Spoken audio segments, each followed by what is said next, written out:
There it is. It shows approximately 30 people sitting at tables.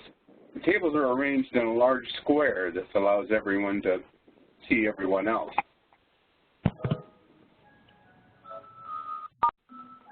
The Iowa Disability and Aging Advocates Network, or IDAN, is a group that brings together consumers and disability and aging organizations to discuss issues affecting our communities and to develop actions to address these concerns. IDAN developed a subcommittee on self-advocacy and leadership development in response to a request from Doug to assist the HSRN grant objectives. This committee began meeting via teleconference weekly or every other week.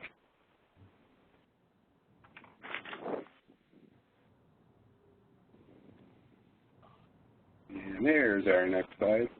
Subcommittee developed a Facebook page called Voice of Iowa, Disability and Aging Advocacy, or VITA, administered by consumers. You see our Facebook link there, but if you just want to log into Facebook and type in Voice of Iowa in the search box, why you'll be able to find that. And when you do, you'll see this. Picture of a green Iowa road sign bordered by a beautiful blue sky and wispy clouds in back.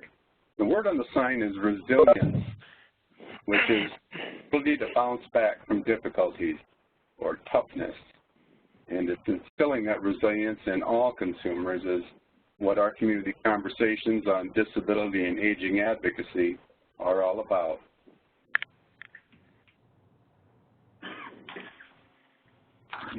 We also developed a webinar on Iowa history of disability and aging advocacy. We did this last year. It was presented to the HSRN in May of 2016. The logo we have there is an illustration of winding hills and roads, and it's entitled The History of Disability and Aging Advocacy in Iowa, where the rubber hits the cornfield. Now I'd like to introduce Mike Honig, who's going to talk about the planning and development of the event. Hello, Mike. Hey, Greg. Thanks so much, and thanks everybody out there on the phones and on the webinar for joining us. This is a real fun opportunity for all of us, and it's an honor to be able to talk a little bit about this and to tell our story. As Greg said, my name is Mike Honig. I am program coordinator at the University Center for Excellence in Disabilities at the University of Iowa. We're called the Center for Disabilities and Development, and we're located in Iowa City. I've also been blind since birth, so I consider myself a self-advocate as well. I've been very committed to advocacy issues for many years and did work for a Center for Independent Living before I came on board the UCED over 20 years ago now. So picking up the story where Greg left off and talking about the Disability and Aging Advocacy Network, we really thought it was important to develop a statewide listening session on disability and aging advocacy. We wanted to find out what was going on across Iowa, and so we created something which we're going to be spending the rest of the time today talking about, called the Community Conversation on Disability and Aging Advocacy. The idea was to get input from people all over Iowa on, first of all, on whether they did any kind of advocacy, what they needed to support themselves in doing advocacy, and then to find out how we can come together as a larger voice in advocacy. Bear with me for just a second. I'm using a piece of technology that sometimes takes a bit of time for the PowerPoint to switch, so it just switched. All right. So the group chose 5 sites spread out across the state of Iowa. And we made some decisions about where those sites would be, and this was based on where Centers for Independent Living were located, based on where area agencies on aging were located, and where ARC chapters were located. Again, we were only able to select 5 locations. You know, we didn't have a whole lot of funding, and we wanted to at least get to those locations where we thought that there would be a large number of people, and also where people were willing to put things together. So once we had selected those locations, then the members of the IDAN subcommittee, which Greg talked about, got in touch with the Centers for Independent Living, the area agencies on aging, and the ARC chapters in those areas to see if they would be interested in hosting the event, and then to work together with us on actually hosting the event.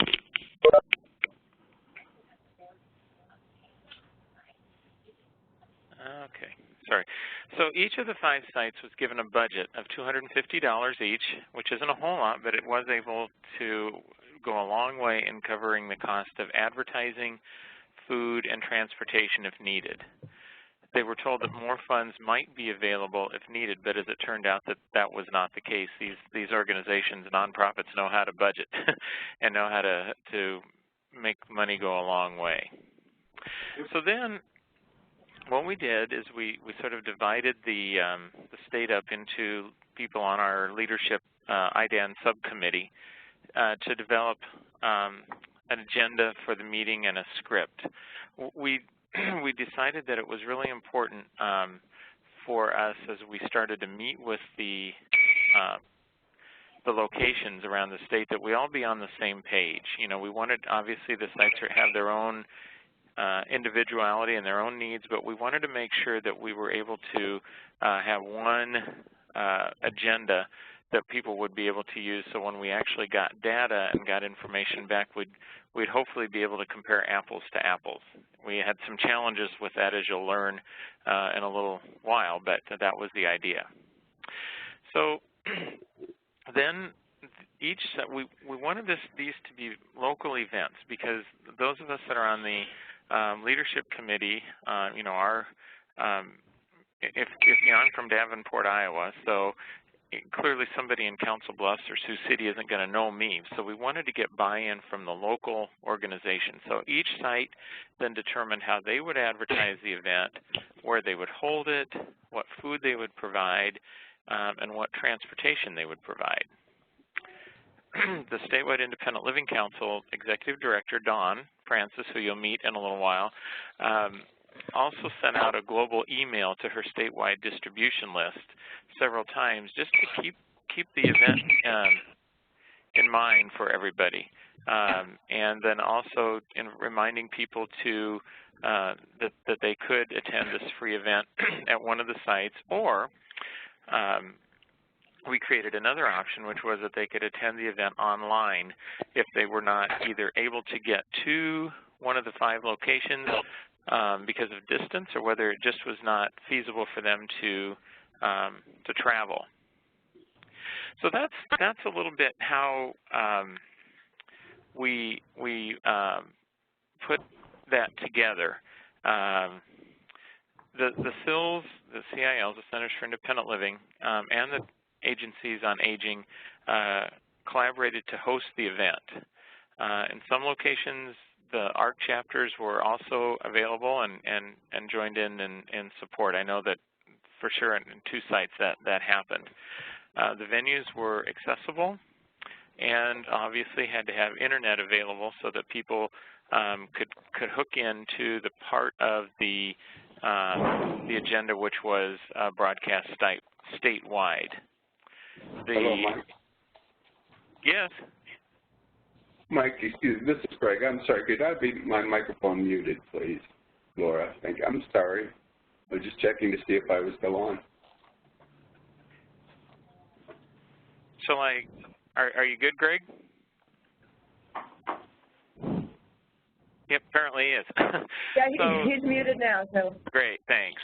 So the Center for Independent Living directors, staff from the area agencies on aging, and other site coordinators were able to use the appointed budget, as I mentioned, for food and supplies, and in many cases actually had a little money left over. So that's how we planned and how the events were structured around the state. I'm now going to turn this over to Jeremy Beavers and Gary McDermott, who are actually going to share some highlights from the actual community conversations through some text and through some photos. And Jeremy, it's a pleasure for me to introduce you. Many of you already know Jeremy Beavers, who's our terrific self-advocate from the Mason City area up in northern Iowa. So Jeremy, take it away. Hi, this is Jeremy Beavers. I'm from Mason City. I'm a good self-advocacy person, like Mike said. I'm going to describe this picture. It's a group from Cedar Rapids at a table looking at a picture on their big screen.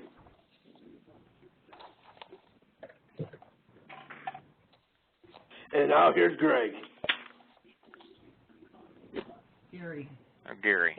Gary, sorry. Hi, this is Gary McDermott, a self-advocate from Clinton, Iowa.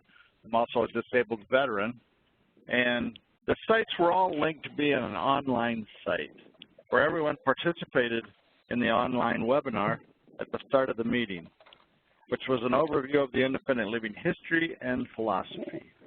Each site then conducted their own community conversation on site to address the specific questions. Jeremy?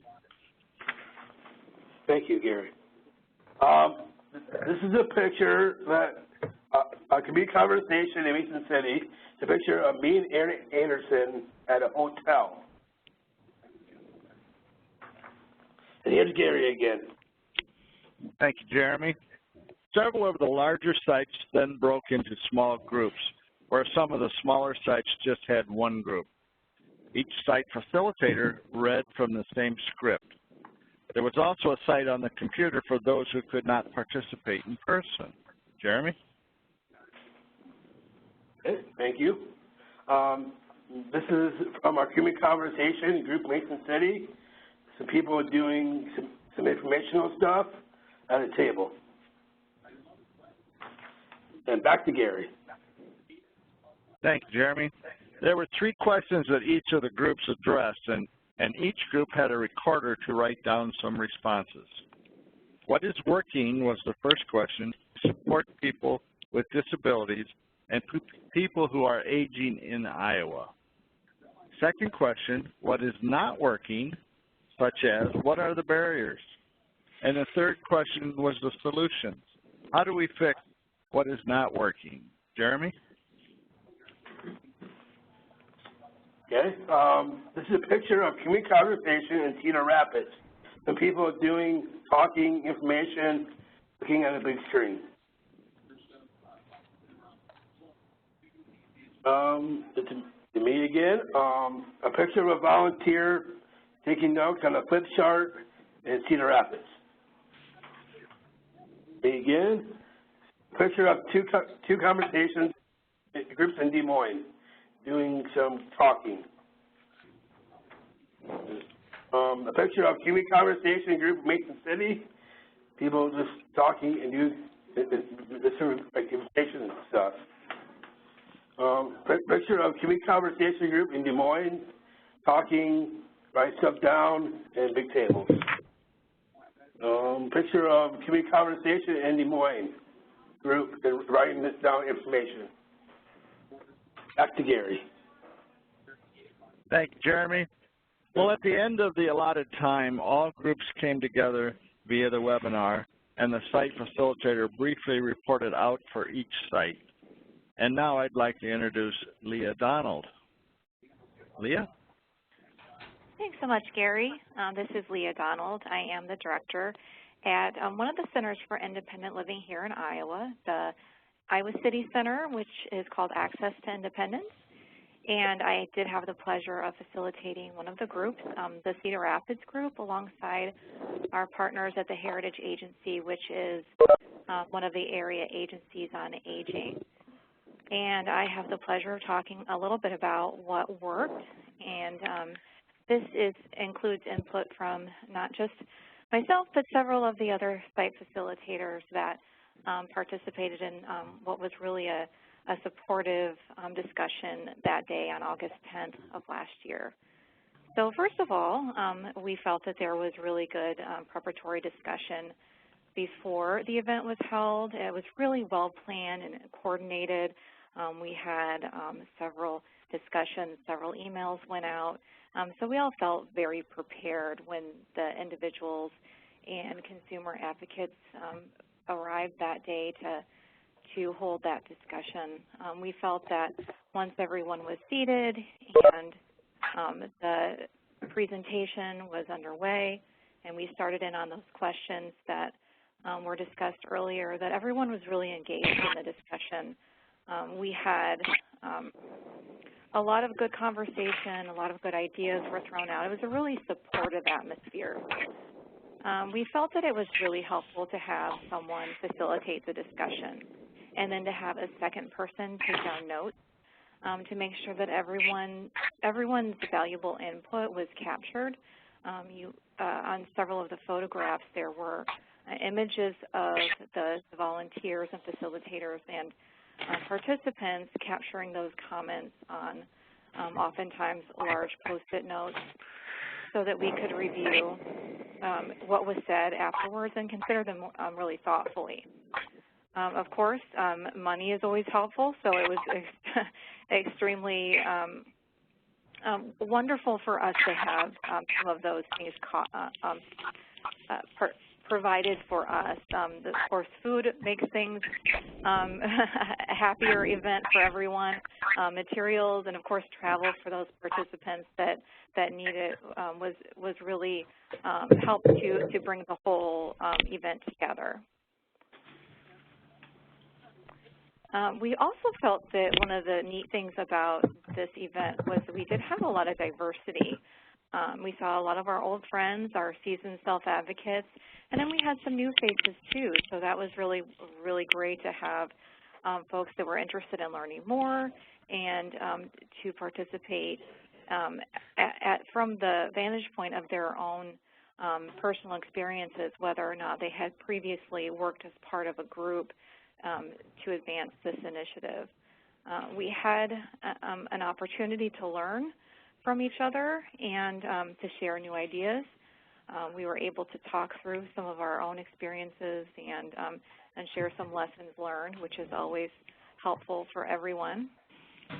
Overall, it was, as I mentioned, a really positive and supportive event. We felt that it was empowering and that it was really good to share this feeling of being together across the state and, of course, remembering that there's power in unity. So thank you for allowing me to speak on behalf of the site facilitators for what worked well. I'm going to pass it on to Dawn Carstensen, and she's going to talk a little bit more about what didn't work so well. Thank you, Leah. My name is Dawn Carstensen. I am the Aging Disability Resource Center, aka Lifelong Links Director for Milestones, the Area Agency on Aging. I was very fortunate to have the opportunity to host the Community Conversations group here in Davenport, Iowa, with the director of Iowa-Illinois Center for Independence Living, Liz Sherwin, and her great staff. I am going to be discussing what we would do differently and some insight from several of the groups across the state from site facilitators. One thing was perhaps we would like to have some additional time for introductions from attendees and maybe the reason why they were in attendance. There were some familiar faces at the table, but many new faces as well. So a little extra time to share if individuals were there for information or resources or an individual goal that they had in mind. With that being said, review again some of the guidelines for keeping everyone on track. There were set questions which Gary had shared to achieve some of those goals to answering. Obviously, there were some individuals that were in attendance that had an individual goal and were very passionate about their individual goal and the topic or issue and would sidetrack some of those conversations, which kind of limited the time to achieve the questions that were being presented. Time to list resources and network. Again, new faces and opportunities were present, and it would have been a great time to share what others are doing and bring awareness and or assistance to the community for their advocacy. Perhaps send invitations, personal invitations to legislators to the event. Give them an opportunity to hear and see people voicing their needs, uniting and working on the common goals. Take action and follow up on the next steps. This was a really great event, but once again, after it was over, everyone kind of went back to their busy lives, and we never really kind of had a follow-through with anything from the event for a while. So maybe to keep everyone touch base and revisit. Make the changes we want that goes back to just following through with some of the common goals as a group that we wanted to see for advocacy. Another site had shared some environmental issues. While it was great to be able to connect with the other sites through technology, there were several issues. Future meetings, we may want to set up at least 30 minutes prior to the start of the meeting to ensure that the technology is all working properly. I believe just in trying to get this presentation together, we had several of those technology issues as well. Also, we have some accessibility issues at the Cedar Rapids site in particular. It was hard to find the location, so a good room well in advance is very important. Overall, it was a great event, and I was glad to be able to participate in it. That is all I have to share today, and I would like to turn it over to Dawn Francis, who will talk about ideas for the next steps. Dawn. Thanks, Dawn. My name is Dawn Francis, and I'm the Executive Director of the Iowa Statewide Independent Living Council. I am an individual with a disability. I am very passionate about the independent living movement for people with disabilities and quite an outspoken advocate. Some people may say too much, be quiet, Dawn, but, you know, I have a passion for what I do. So we're going to talk now about some ideas for next steps from the input that was received from the community conversation. And basically, there were 3 areas that were targeted from the responses at the 6 sites. The first one was advocacy training. The second one was organize and develop collaboration for advocacy. And the third one was ideas for advocacy to address the issues. I'm going to start out by talking about the advocacy training. And we did hear from a number of different people that developing an Advocacy 101 training would be great, that could be available on an ongoing basis, that could teach folks how to do advocacy, both individual advocacy and systems advocacy. And that included some of their suggestions were like how to write a letter to your legislator, the governor, and or other policymakers on an issue at the local, state, and federal level, at all 3 levels. How to talk with your legislator or other policymakers on an issue. How to write a letter to the media on an issue. For an example, a letter to the editor or an op-ed piece. How to use social media to get help with your issue. For example, a personal Facebook page, a group Facebook page, Twitter, email, and so forth. How to collaborate with others to advocate on an issue. And there was also comments that there needs to be ongoing support for people who receive the training. So it's not enough to just develop a training and give it. You need to have some resources that people can contact if they feel they need advice on how to approach an issue. I'm going to turn it over now to Don Dew, who's going to talk about ideas for collaboration and advocacy. Don? Thank you, Don. My name is Don Dew, and I am the Executive Director for Disabilities Resource Center, one of the Centers for Independent Living. And we worked together with our area agency on aging and our ARC chapter doing the community conversation, and it was a wonderful, wonderful thing.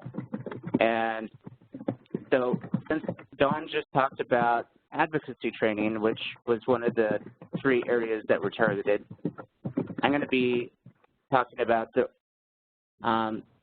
how to organize and develop collaboration for advocacy. Develop or join a statewide advocacy group or Facebook advocacy group. And there are many out there. And even if you want to, for instance, join IDAN if you're not a member already. Also, develop a local advocacy group in your community. Iowa does not have very many advocacy groups. That is something we need to work on. That's what people want. Invite others to join your statewide or local advocacy groups to work collaboratively with you on issues. That is important. Make an ongoing commitment to participate in statewide advocacy group. In a statewide advocacy group. It makes you stronger when you're together like that. Next are ideas for advocacy to address issues. Identify the issues and prioritize what's going to be worked on and develop strategies for doing the advocacy. Gather information on the issue or research and ask questions to address who's behind what is happening. Share information and research with your local or state advocacy group.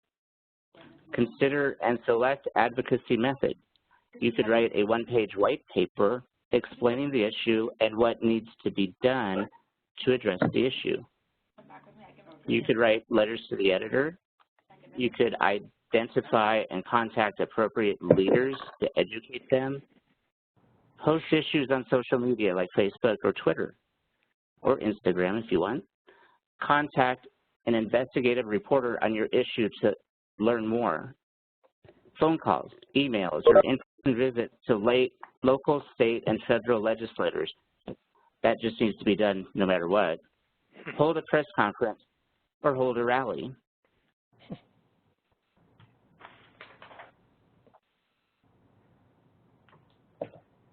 Ideas for next steps also include housing. Meet with home builders to advocate for accessibility in home building. We all know that there's too little accessible homes. So meet with the home builders. Under health, medical, and waivers, gather and submit complaints and solutions to MCOs or the IME. Community education. This is very important.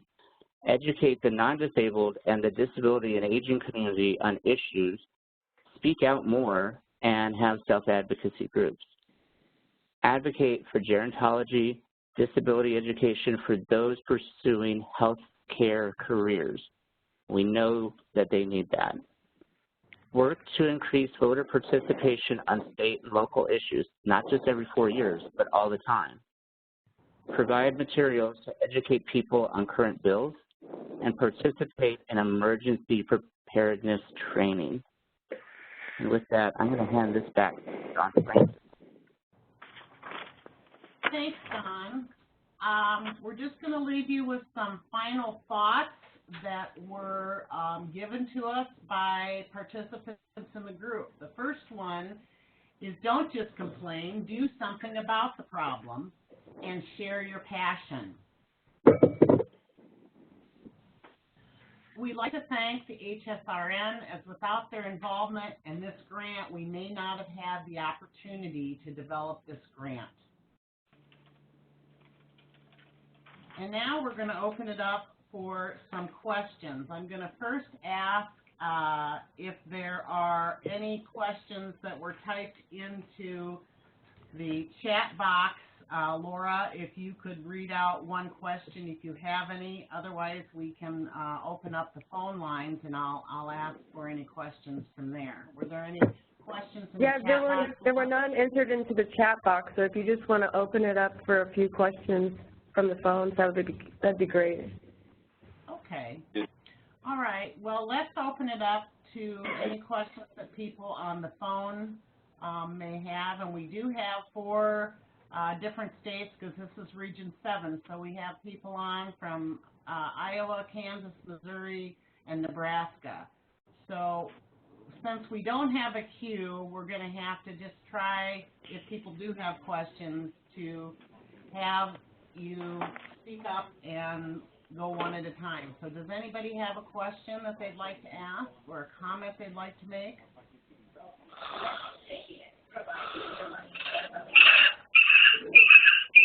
Oh.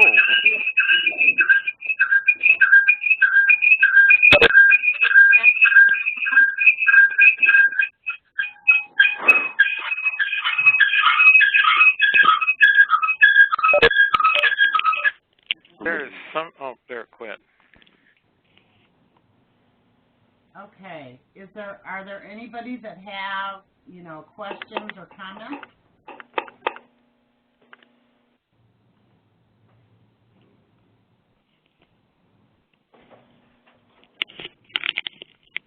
Okay, are there any of the presenters that have anything else that you would like to add?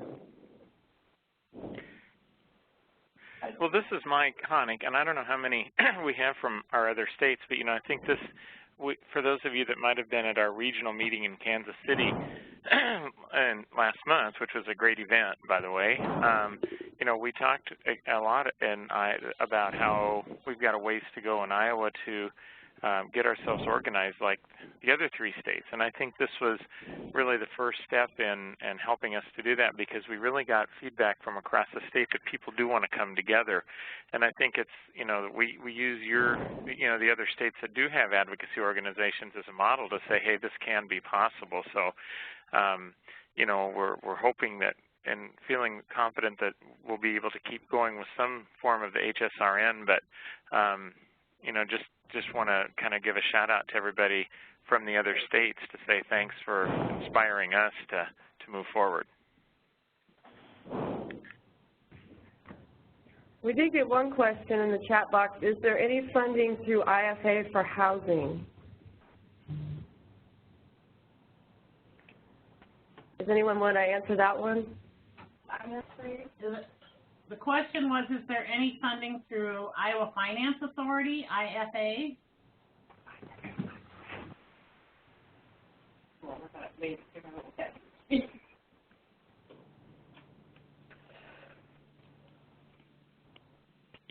Let me pull up my chat box so I can see if I can see it. It was sent to me privately. I can share it with everyone here. Oh, okay. Okay. I think availability, of housing, the Iowa Finance Authority, has worked very closely with the Iowa Olmsted Consumer Task Force trying to develop affordable and accessible housing across Iowa, but we're still very, very lacking in affordable and accessible housing. So that continues, to be an issue in Iowa.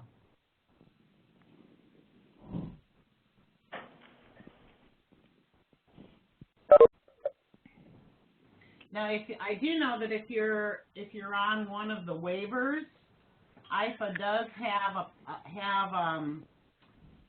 funding for housing if you are on one of Iowa's waivers, like the physical disability waiver or the ICD waiver. So that's another option that you can contact them and apply for housing funding.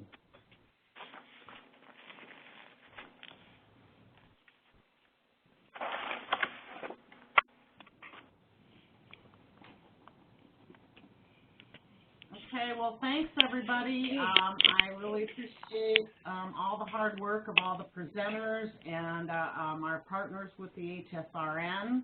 And, again, if anybody has any questions, please feel free to send me an email.